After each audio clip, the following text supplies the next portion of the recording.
Welcome everyone, Simon here from the Whales of Wall Street. We have a Quant Network video for you guys today, QNT on the exchange. Before we do that, of course, don't forget to smash the subscribe button if you have not done so already. And please do check out the other videos on the channel as well, including the YouTube shorts, which I regularly post mostly daily around various different topics of crypto sphere, the blockchain sphere. Hopefully you find those interesting. They're quite snappy overviews of things. So go check those out as well. But the topic today really is around Quant, of course, who have just recently attended the Sibos event over in Toronto, Canada. And it's interesting. There's a lot of memes going around, some quite funny ones.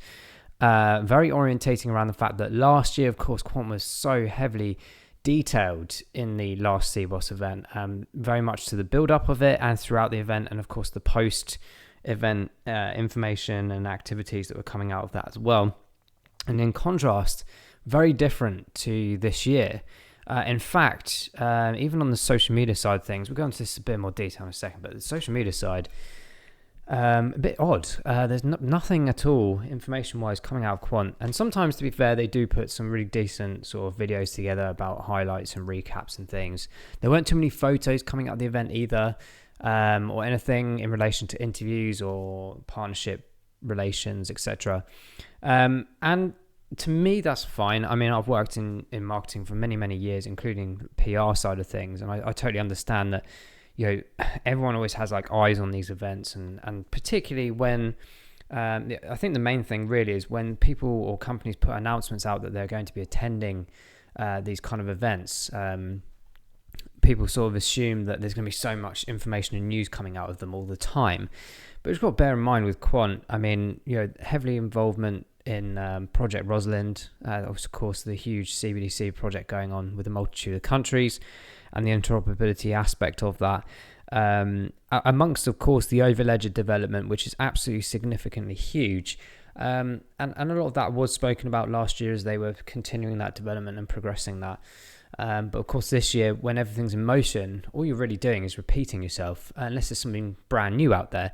And this doesn't mean that Gilbert was not walking around, networking, talking to people, perhaps enhancing the partnerships and things like this. And some of them may not come out into the public for some time. You just got to have a bit of patience on that. But it is quite funny because, I mean, there's some memes here. Like, this is from Chainlink Chad. Obviously, I don't know this person, but it's quite funny. Obviously, you're posting a wonderful headshot, photoshopped headshot here with the CEO of Chainlink. It's quite funny. But that point being is people kind of catch on to this, particularly in the retail investment market. And always comparisons are always going to be drawn. And even this person here, the Ojules, maybe, just kind of emphasizing that, last year there's loads of activity, this year there isn't. That doesn't fumble me as an investor of the Quant token. I know full well what they're up to, what they're doing, what they have been doing, and their interactions. I mean, I've met a couple of their representatives in many Digital Pound Foundation events. It's quite clear in my head when I talk to them how far down the line they are and how amazing the development of the Overledger and Quant as a network is. There's been a few hoo-has, I would say, in the last few months. There was particular interest around that kind of like significant communication battle of like copy and paste methods. If you don't know what I'm talking about, go check out the video at the end of this one. It's quite interesting, entertaining, but also strange at the same time. So there's a bit of pressure there, obviously, to an extent, to Quant's side of things. However, as I said, there's loads of things already going on, and you don't always have to come to an event with a new announcement. And there's there's 9,000 odd members go to this event, guys, in Toronto, Sibos. And I would safely say that a big majority of those didn't have any announcements coming out of them. I think the one thing I was slightly disappointed with was, even just the lack of representation content. As I said, I'm not majorly fussed, like, if I don't see it, but like from the perspective of like just, bit of a nod to the head of all of us that, we're here, we're enjoying it, we're doing what we're doing, and then you kind of have a bit more of a backlash to it. But I want to be clear as well, just reiterate, at the end of the day, Quant and majority of these crypto assets and projects, or blockchain projects, aren't here for us. They're not here for us as retail investors. Yes, we have the access, thanks to cryptography and exchanges, to obtain the tokens. And of course, yes, there's an opportunity for gains and profitability there at some point. But ultimately, that's not what a lot of these tokens were designed for. The Quant token in general is, of course, for the development, the progressing of building on Overledger and other systems that they produce, not for us as retail investors to grab hold of and just try and take advantage of those profit-wise. I mean, of course, we know that is a possibility and that is the option. But I want to reiterate again that majority of these projects aren't here for us. So that's why I'm not too tribal about it. There's a lot, again, comparisons relating to Chainlink, and my honest opinion of that, and we will do a Chainlink video probably today or tomorrow. I've held Link for a number of years now. I think I sold it in the bull run, and for sure maybe adding it again at some point soon. And I think there's a lot of comparisons there. Chainlink were doing so many announcements, and obviously huge in regards to interoperability, crossing chain. I've worked with Chainlink personally for over a year, not for them, with them, on some really interesting like randomization, smart contract technology. It's absolutely fascinating how it worked. But that's just one arm to their many arms of things that they can do. But yeah, of course, they needed to catch up, in my opinion. I think that's why you saw so much more out of them, because they realized, oh wow, the competition is quite far ahead with a lot of stuff. Yes, Chainlink is absolutely fantastic. Oracle is incredible. But from that narrative perspective of building those partnerships, the ecosystem, which, as I've said in many videos recently, the building of the ecosystem is more important than ever before right now, in these development stages when the markets are quiet and perhaps expenditure isn't applicable or available as much as it could be. You have to be really savvy with marketing and savvy with the building of partnerships and interoperability aspects. So that's why Chainlink's gone ahead. And I believe Quant has reduced its, not necessarily marketing, but it's relatively quiet in this particular event because it's already done, massive legwork over the number of years to catch up with this particular stage that it's at. So I'm not majorly fussed or worried I'm not focused too much on the narratives going around that, what's going on with Quant, why is it so quiet? So that aside, as I said, the important thing for me is the continuation of the development, the partnerships relatively they've already got, the interactions, the integrations with banking systems worldwide, the interactions and integrations within the actual frameworks being built in the background as well are already there. And they're heavily involved with the framework building. So what more could you possibly ask for? You could say, is it the wrong way around that actually they should have announced all this stuff at Sibos and kept it quiet in the meantime? But actually, equally, when you're doing things in the real time, you want people to know. But again, the point being, they're not here for us. They're here for their partners. They're here for their ability to continue the progression of the network. But I think one of the things that are interesting to me right now with Quant is the price point. Of course, we're hitting a relatively, I wouldn't say critical, but a very interesting area of the chart, which we'll go into right now. Of course, I've marked these in previous videos. Two areas of interest have always been for me.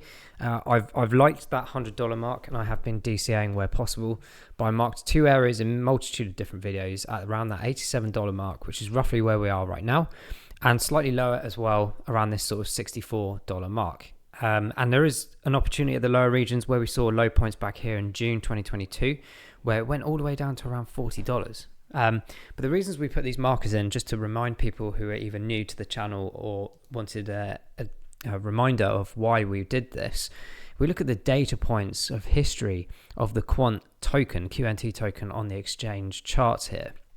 We can see that there is limited data of support and resistance at these particular areas. Now, of course, you had this massive bull run, taking it from those kind of rough positions of around $70 all the way up here, guys, absolutely phenomenal, to around $420, I think it's $430. Huge gains there, huge opportunity, and something that we still need to focus and remind ourselves on right now. And for sure, even at these lower regions back in 2021, when it was around $40, which is, as I said, the most recent time hitting that point last June, well over a year ago now, that is a potential opportunity to come back down again. But what's really interesting is when we focus ourselves outwards of the Quant price point, you can see there's a lot of stability in this particular area. And we're talking around this $160 to around $87 mark. So we're starting to see a bit of a pattern here. But what's happening in the last sort of few months is we're retesting these particular areas that match up with the data points previously. So you can see this like faint grey part of the fib level here at around about $95. We hit it a couple of times. It rejected that. It bounced itself back up on both occasions. However, it still tried to draw itself back down. There was obviously a bit of a market crash in general around this period of the 16th of August, pulling itself back up again. But it always determined in my head that we would come back to this area at some point. We look back here, 13th of September 2022 and July 2022 respectively. Again, resistance on the way up. But if you count them, 1, 2, 3, 4, 5, 6, arguably 7 here, it's not enough points here in my mind to suggest that 87 is the definitive foundation of support level for Quant to really accelerate itself up. And that's not a reflection on it as a technology, as a project. It's just purely how the trading mechanism goes. So you have this big, huge gap here when we had the bull run back in 2021 to 2022. And that brought itself way back down here to 44. It dragged itself back up. So we can see that it wants to stabilize here. But to do this properly, we have to test even below this area, in my opinion, which is why I see these market areas. I haven't got some buy orders around this 75 mark, but I did drop back down here at 67, I think, and 64. They're where my limit orders are right now with Quant, along with this $87, which has just been grabbed up, I believe, over the last 24 hours or so. So we start reflecting a period of really interesting price moves. If you remember, ages and ages ago, we drew this square of interest. So again, the top area being 92, the bottom area being around that 64 mark. Why? Because if we looked in the history of this, there is significant gap in these areas of the market price. And that's where I think we are right now. We're at the top scale of it. If you match it up, you can clearly see it's at the top of this area that we've drawn before. And I do honestly believe that we will retest 2 significant areas within this, bringing ourselves back down to retest and come back up. Because if we go on a run, there's no doubt that gravity pulls itself back down. We just don't have the data, in my opinion, at these levels. So interested to know what you think about this, but that's certainly the play I'm thinking about. It's working so far. Of course, this is relatively speculative from our side. It's not financial advice. It's just what I'm doing personally based on data that is in front of me, that's in the history of the Quant token. And also, of course, the belief of where Quant will go in the future. I think it'll be going way beyond that all-time high back up here at 430. I think we're going to be seeing significant numbers higher up in the fib levels, way towards those maybe $1,000 marks in the next bull run. So there's a great opportunity to grab some Quant prices at the lower regions whilst it's quiet. And I think the quietness of the Sibos event is actually possibly a good thing for retail investors, because that price will diminish as people are quite tribal with crypto projects and assets, that they'll look at that and go, oh, the price is coming down. Oh, well, I don't have any confidence in this. They're not doing anything, etc., etc. We're not actually analyzing that they have been doing a lot already. And this can swing around in the future, say 12, 18, 24 months time. This will be significantly higher. So it's of great interest to me to keep accumulating at the lower regions possible. The RSIs on the bottom left here, 30 on the 14-day and 28 days showing 36. It's a great bite point. Again, as I said, you might see perhaps a few weeks or a month or so of the sustainability around this area and dropping down to those lower regions to test those support areas. That's where we start seeing even more opportunity to grab some Quant at very low prices. So there's those areas of interest right now. Performance indicator on the right hand side here is negative across the board. I think most market charts are like this right now. And it's, again, no representation of Quant as a technology. It's just where the market is at the moment. Perhaps, certainly in the last month, is the perhaps reduction of confidence from people not seeing enough information coming out of them. As I said, they're not here for us. They're here for the developers, etc.